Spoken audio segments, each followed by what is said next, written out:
Colorado is part of a 6-state compact on water. All in today. All the states in the Colorado River Basin, with the exclusion of California, are on board with a plan to reduce water use. They've hit a deadline set by the feds to come up with a proposal for 15% and 30% reductions.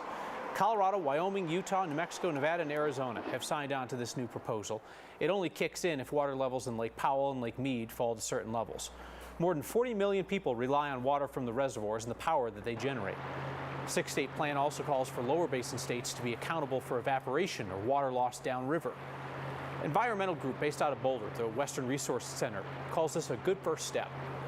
And even though the 6 states did come up with a framework that they agreed upon, it doesn't mean they're done. It does not mean that Colorado can stop moving and stop pushing for additional ways to use less water. All this means is we need to do more, and we need to make sure we're continuing to work with the other basin states and key partners to get that done. California is expected to present its own plan to the federal government. Mexico and tribal nations within the river basin, they also have not signed on to this 6-state deal. An added challenge to water scarcity now is investors who see drought as an opportunity. For years, investors have been buying up millions of dollars worth of land in western Colorado.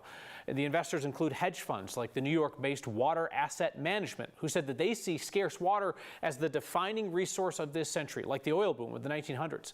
A CBS News investigation into Water Asset Management said their strategy is to buy up farmland and implement more efficient farming practices, then eventually sell off excess water rights to neighbors or government agencies. And they would do that when the others, quote, desperately need it. We caught up with Carrie Donovan, former Democratic state senator, who pushed for updates to the state's water speculation laws. And she says these water investors are being pretty upfront about this. They're gobbling up water rights now to wait until water is more scarce and more valuable.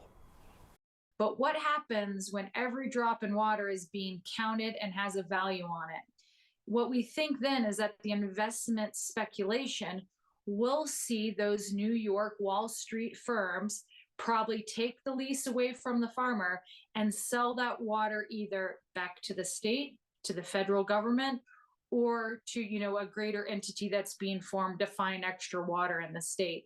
And those dollars are going to come pretty high and pretty rapidly when we hit that crisis mark.